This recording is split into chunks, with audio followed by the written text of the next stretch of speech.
Welcome back to some new malicious compliance stories, where people complied to the letter, but not the spirit of our request. I hope you had a great day. The first story is called Parked Correctly. Until recently, I used to work part-time for a delivery company that uses half pedal-powered, half battery-powered 6-wheeled bikes that work like semi-trucks. After every shift we have to park the bikes in the garage. Technically, there are designated spots in the garage for each individual bike, but since people don't finish their shifts and come back in the exact time sequence that the bikes have to be parked in practice, nobody actually parks the bikes in their correct spot. The first person back just parks at the back, even if their bike is supposed to be parked further up front, and the next person to return parks in front of the first parked bike, and so on. The shift managers know about it and are cool with it. They work in the garage, so they understand.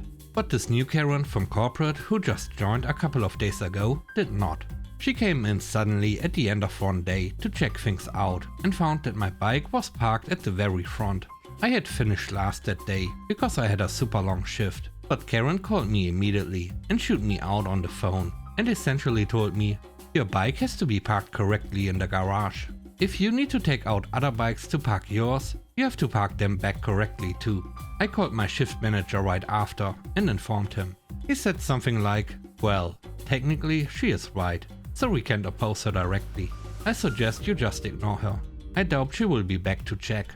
Well, I did not want to let Karen have this win over me, so I did exactly what she told me to do.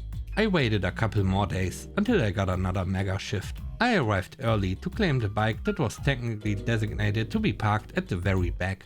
After finishing my route, I specifically drove back slowly to make sure I would be the last one back.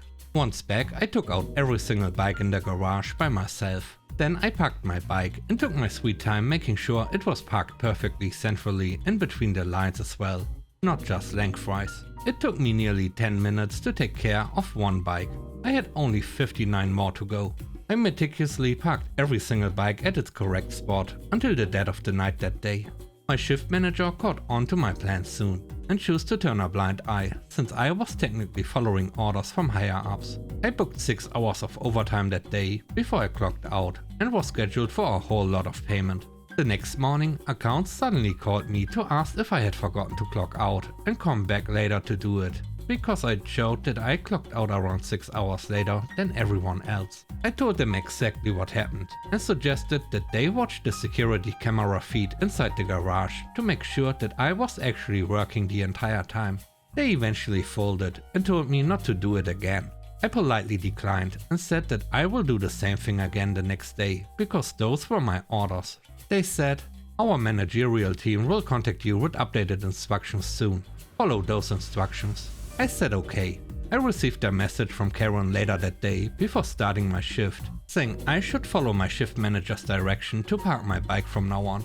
So I did the exact same thing again that day, because the shift manager did say that technically the bikes were supposed to be parked in their designated spots. I had the same conversation the next morning with accounts and received another message from Karen, saying I should park my bike according to what made sense realistically.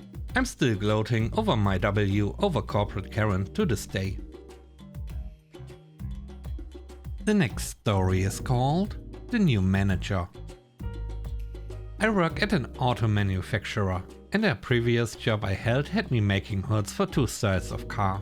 I had worked at the spot at this point longer than anyone else on the team and was well aware of how to keep it running. We put parts in a machine, press a button, put more parts in another machine, press a button and repeat.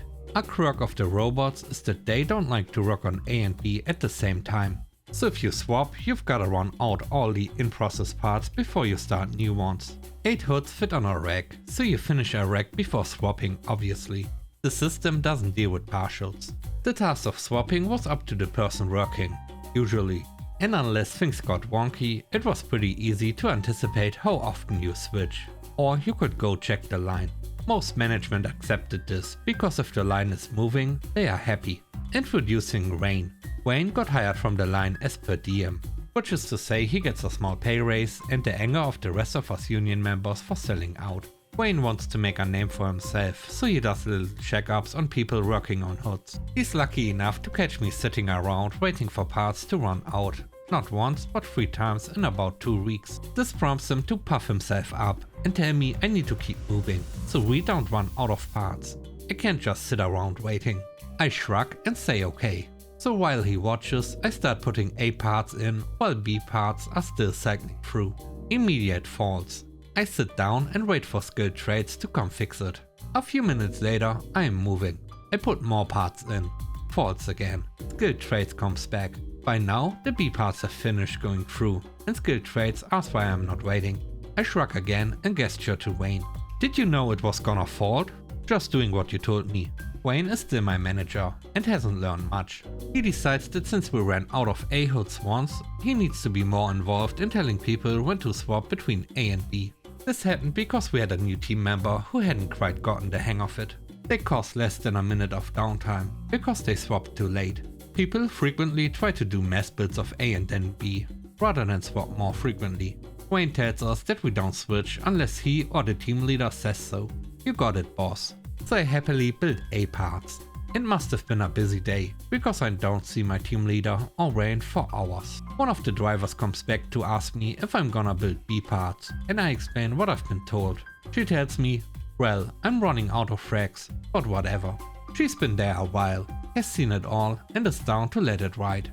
Finally, Wayne comes back in a rush to tell me to switch to B hoods. Sure thing, boss. Unfortunately, Wayne is just a little too late.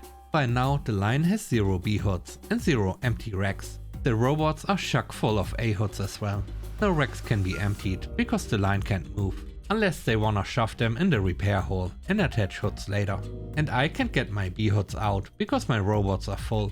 The line stops for a full 20 minutes and we are told to use our best judgment in the future. I just shrug and go back to work as usual.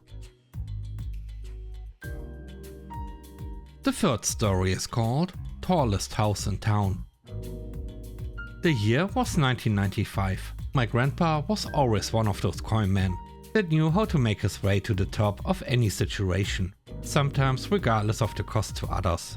But while shady, he was for the most part a decent human. A general contractor bought a property in the small town and just started building, without getting the proper permits for the house. The house was already framed and starting to get sheeted and had the roof built when the building inspector was called to the property.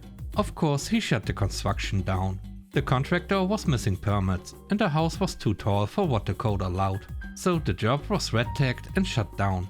The general contractor couldn't afford to tear down the house and rebuild, so he just walked away. My grandpa heard about this and went to talk to the bank to see if he could buy the property.